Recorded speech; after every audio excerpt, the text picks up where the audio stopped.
Assalamualaikum students, welcome to my YouTube channel Chemistry by SI. In this lecture we will discuss radioactivity, types of radiations, properties of rays and uses of nuclear radiations. So what is radioactivity? Basically the phenomenon radioactivity is given by the French chemist Henri Becquerel in 1896 AD. सो उन्होंने इस phenomena को किस basis पर किस तरह से देखा। हमारे पास एक यूरेनियम मिनरल होता है जिसको हम पिच ब्लेंड के नाम से जानते हैं। ठीक है, पिच ब्लेंड बेसिकली यूरेनियम का मिनरल होता है जिसमें यूरेनियम का कंटेंट बहुत ज़्यादा होता है। सो बेसिकली जो साइंटिस्ट थे उन्होंने क्या किया, यूरेनियम मिनरल से वर्किंग की जिससे उन्हें बेसिकली रेडियो एक्टिविटी फिनोमेनन का पता चला। ठीक है, so basically radio activity phenomena उन्होंने किस तरह आइडेंटिफाई किया उसको देखते हैं। ठीक है, तो बेसिकली साइंटिस्ट ने क्या ऑब्ज़र्व किया कि जो यूरेनियम का मिनरल था पिच ब्लेंड, उसमें से कुछ रेज़ हमारे पास इमिट हो रही थी। ठीक है, इमिशन ऑफ रेज़ हो रही थी जो कि इनविजिबल थी, जो कि हमारे पास कंटिन्यूसली स्पॉन्टेनियसली ही रेज़ इमिट आउट हो रही थी। ठीक है, उस मिनरल में से। सो बेसिकली वो हमारे पास क्या कर रही थी, किसी भी अगर हम फोटोग्राफिक फिल्में या आयोनाइजिंग गैसेस या कहीं भी अगर उन रेस का वो रेस पड़ रही थी तो वो वहाँ पर क्या कर रही थी, वो एक ब्राइट स्पॉट सा लग जाता था उस जगह पर, ताकि हमें ये आइडेंटिफिकेशन हो जाती थी कि बेसिकली कोई ना कोई ऐसी चीज़ आ रही है जो कि यहाँ पर हिट हो रही है जिसकी वजह से यहाँ पर स्पॉट फॉर्म हो रहा है। ठीक है, तो उसके बाद ये है कि वो जो है रेज़ हैं वो पेनिट्रेट हो रही थी किसी भी मेटल में से, और वो क्या कर रही थी, अगर हम जिंक सल्फाइड स्क्रीन है, इट इज़ एन एग्जांपल, अगर जिंक सल्फाइड की स्क्रीन पर अगर वो रेज़ हमारे पास क्या करती हैं, इमिट आउट होती हैं, हिट करती हैं, तो बेसिकली फ्लोरेसेंस प्रोड्यूस करती हैं। फ्लोरेसेंस क्या होती है, हमारे पास लाइट इमिट हो जाती है। ठीक है, उस स्क्रीन पर लाइट शो हो जाती है और हमारे पास वो जो रेज़ होती हैं, वो जो इमिटेड रेज़ हैं किसी भी मिनरल से, for example uranium mineral, pitch blend, उन रेज़ को अगर हम किसी ऐसे मीडियम में रखें, मतलब कोई ऐसा मीडियम उन्हें प्रोवाइड करें जहां उन रेज़ को कूल किया जाता हो या हीट किया जाता हो या फिर कंप्रेस किया जाता हो, कोई भी ऐसी कंडीशन अगर उन्हें प्रोवाइड करें तो उन रेडिएशंस को, उन रेज़ को कोई भी फ़र्क ना पड़ता हो। ठीक है, उन रेज़ को बेसिकली यहाँ पर इन्होंने रेडियो एक्टिविटी के फिनोमेना से देखा। ठीक है, उसके बाद क्या है हमारे पास, अगर हम उसी यूरेनियम के मिनरल को पिच ब्लेंड विच इज़, उसको अगर हम लेड की शीट में कवर अप कर देते हैं, बंद कर देते हैं, तो जो रेज़ होती हैं उसकी जो इमिशन होती है वो बंद हो जाती है, ख़त्म हो जाती है। ठीक है, उसके बहुत सारे रीज़न होते हैं, अल्फ़ा बीटा गामा रेज़ होती हैं हमारे पास, जिसको हम आगे डिस्कस करेंगे। उनके बहुत सारे रीज़न, इनमें से एक रीज़न ये भी है कि वो बहुत हैवी रेज़ होती हैं। ठीक है, तो हैवी रेज़ में अगर कोई रुकावट आ जाती है, जैसे कि यहाँ पर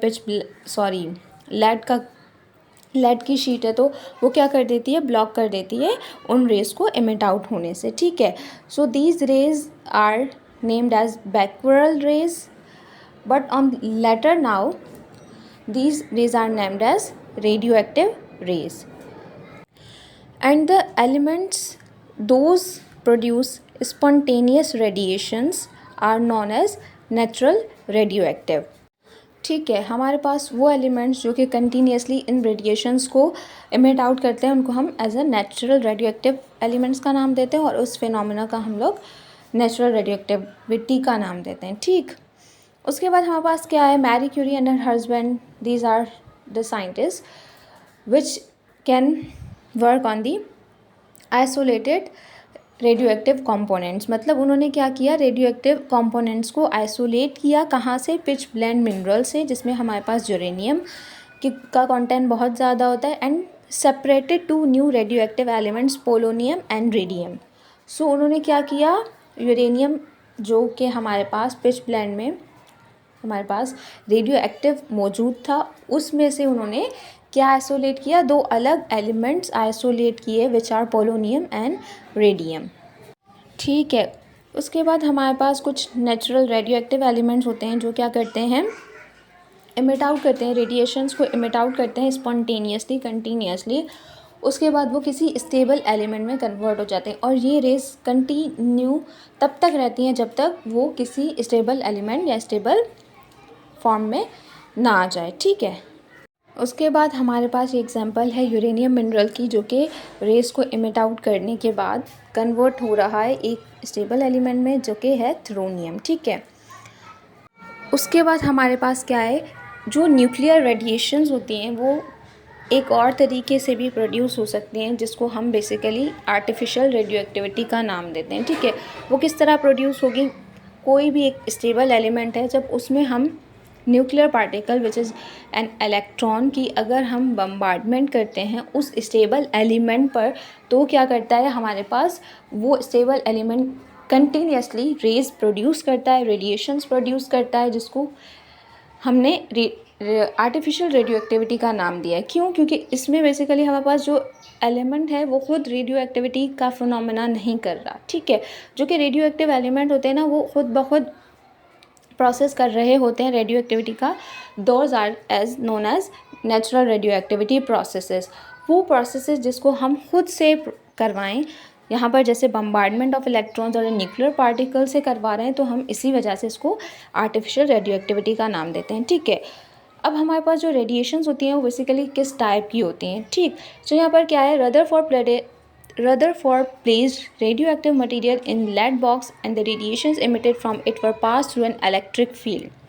अब उन्होंने रदरफोर्ड ने, साइंटिस्ट ने क्या किया, हमारे पास लेड बॉक्स में क्या रखी, रेडियो एक्टिव सैंपल रखा कोई ऐसा जो कि हमारे पास रेस को इमिट आउट करता है, ठीक है। और उन्होंने क्या किया, एक इलेक्ट्रिक फील्ड भी उसको प्रोवाइड की, ठीक। फिर उन्होंने क्या ऑब्जर्व किया कि जो है हमारे पास रेडिएशंस जो हैं वो 3 तरह से प्रोड्यूस हो रही हैं। 3 types of radiations are produced. One is alpha, second is beta and third is gamma rays, ठीक है। The separation of radio active rays was also made by magnetic field. अब ये जो रेज़ हैं, चूँकि निकल हमारे पास एक ही प्रोसेस से रही हैं, एक ही हमारे पास एलिमेंट है, तो उनको जब हमें सेपरेट आउट करना है तो वो बेसिकली हमने मैग्नेटिक फील्ड के बेसिस पर उनको सेपरेट आउट किया है, ठीक। उसमें हमने क्या देखा, जब हमने मैग्नेटिक फील्ड अप्लाई की, तो मैग्नेटिक फील्ड अप्लाई करने के बाद अल्फ़ा रेज जो है हमारे पास वो किस तरफ डिफ्लेक्ट हुई, साउथ पोल की तरफ, और जो है beta towards the north pole, and the gamma rays are still in a straight line, ठीक है। सो बेसिकली ये तीनों हमारे पास रेडिएशंस की टाइप्स में आ जाती हैं, alpha, beta and gamma. So now these are the properties of alpha, beta and gamma rays, in which there is a property of alpha, beta, gamma: composition, deflection, charge, ionization power, penetration power and speed, ठीक है। हमारे पास mass given है 4 AMU होता है alpha race का, beta 1/1836 AMU होता है, and gamma race का हमारे पास 0 मास होता है, ठीक है। इसी तरह कंपोजिशन हमारे पास अल्फ़ा रेस की है। Alpha particle is compose of 2 protons and 2 neutrons like composition of helium. Alpha rays में हमारे पास क्या होते हैं, 2 प्रोटॉन्स होते हैं और 2 न्यूट्रॉन्स होते हैं, जिस तरह हमारे पास हीलियम एटम मौजूद होता है। इसी वजह से जब भी हमारे पास अल्फ़ा रेज प्रोड्यूस होती हैं किसी भी रिएक्शन में, तो हम उसको एज ए हीलियम के नेम से प्रेजेंट करते हैं, ठीक है। उसके बाद हमारे पास कंपोजिशन ऑफ बीटा रेज क्या है, beta particle is compose of electrons, ठीक है। जब भी हमारे किसी भी रिएक्शन में बीटा रेज प्रोड्यूस होती हैं, सो बेसिकली हम उनको एज ए इलेक्ट्रॉन के नेम से प्रेजेंट करते हैं। इसी तरह gamma rays, these are electromagnetic radiations, ये बेसिकली हमारे पास इलेक्ट्रोमैग्नेटिक रेडिएशंस की नाम पे जानी जाती हैं। इसी तरह deflection of alpha rays, they are deflected by electric and magnetic field. Magnetic field और इलेक्ट्रिक फील्ड अगर कहीं पर भी मौजूद होगी और वहाँ पर अल्फ़ा रेज प्रेजेंट हैं, तो वो क्या होंगी, डिफ्लेक्ट हो जाएंगी। मतलब इलेक्ट्रिक और मैग्नेटिक फील्ड के होने से हमारे पास कोई ना कोई इफेक्ट पड़ रहा है अल्फ़ा रेज पर, ठीक है। उसके बाद हमारे पास क्या है, deflection of beta rays, they are deflected by electric and magnetic field but to the opposite direction of alpha rays, alpha rays मतलब मैग्नेटिक फील्ड और इलेक्ट्रिक फील्ड जिस डायरेक्शन में डिफ्लेक्ट कर रही है अल्फ़ा रेज के, उसके अपोजिट में बीटा रेज डिफ्लेक्ट होती हैं, ठीक है। And the deflection of gamma rays, they pass without any deflection in electric and magnetic field। अगर इलेक्ट्रिक और मैग्नेटिक फील्ड कहीं भी मौजूद है जहाँ पर गैमा रेज प्रेजेंट है, तो उनको कोई इफेक्ट नहीं होता, कहीं भी वो डिफ्लेक्ट नहीं होती, वो सीधा सीधा ही मूव कर रही होती हैं, ठीक है। उसके बाद हमारे पास चार्ज है, अल्फ़ा पे +2 होता है, बीटा पे -1 होता है और गैमा पे न्यूट्रल चार्ज विच इज़ 0। उसके बाद है हमारे पास ionisation power of alpha rays which is they have ionisation power 100 times greater than beta rays and 10,000 times greater than gamma rays. मतलब आयोनाइजेशन पावर का मतलब होता है किसी भी मटेरियल को, किसी भी सब्सटेंस एलिमेंट को आयोनाइज कर देने की कितनी पावर रखता है। तो बेसिकली हमारे पास alpha rays more ionization power रखती है as compare to beta and gamma rays, ठीक है। इसी तरह बीटा रेज क्या है, they have lower ionization power than alpha rays. Gamma rays के लिए they have lower ionization power than alpha beta both rays, ठीक है। उसके बाद है हमारे पास पेनिट्रेशन पावर। पेनिट्रेशन पावर मतलब कितनी पावर से कितनी हद तक ये लोग रेज कितनी हद तक पेनिट्रेट कर सकती हैं, ठीक है। They have least penetration power for alpha rays, बहुत कम ही पेनिट्रेट होती हैं, ठीक है। Beta rays they have moderate and gamma rays have the highest penetration power. मतलब अगर कहीं से भी ये पेनिट्रेट होंगी तो वो बहुत ज़्यादा दूर तक पेनिट्रेट होती हैं, ठीक है। उसके बाद स्पीड क्या है अल्फ़ा रेज की, they travel 1/10 to the 1/20th of the light velocity. Beta rays की स्पीड है हमारे पास 9/10 of light velocity and gamma rays की है they travel as fast as the velocity of light. ये बेसिकली हमारे पास वेलोसिटी ऑफ लाइट के हिसाब से इनका रेशो है कि उनकी कितनी स्पीड होती है, ठीक है। So these all are the properties of alpha beta and gamma rays. उसके बाद हमारे पास ये हैं यूजेस ऑफ न्यूक्लियर रेडिएशंस।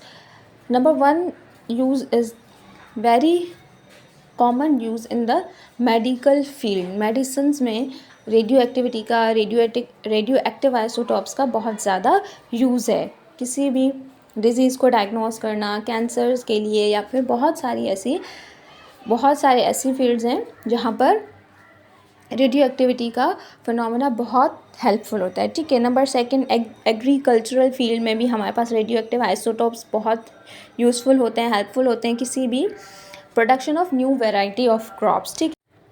उसके बाद हमारे पास है they are use for the production of energy. Nuclear power stations like Karachi nuclear power plant produce electrical energy. वहाँ पर भी बहुत सारा रेडियो एक्टिव आइसोटॉप्स का बहुत ज़्यादा यूज़ होता है, ठीक है। In industries they are use to monitor the quality of products, किस तरह की प्रोडक्ट की क्वालिटी है। Radio active isotopes are also use to measure the density of metals and thickness of plastics, ठीक है। ये बेसिकली हमारे पास यूजेस गिवन है। इनका पूरा फिनोमेना चूँकि हम यहाँ पर उस चीज़ को डिस्कस नहीं कर रहे हैं, तो हम लोग बेसिकली इनको सिर्फ ये देख रहे हैं कि रेडियो एक्टिविटी का और रेडियो एक्टिव आइसोटॉप्स का कहाँ कहाँ ज़्यादा यूज़ हो सकता है, ठीक है। In the field of geology they are use to study the rocks. और जियोलॉजी में जहाँ जहाँ भी हेल्पफुल पाई जाए ये टेक्निक, तो वहाँ यूज़ होती है, ठीक है। And the last is carbon fourteen isotope is use to measure the age of fossils and artefacts in archaeology, ठीक है। So this is all about the lecture based about the radiations, types of radiations and uses and properties. So I hope you will understand all the lecture easily.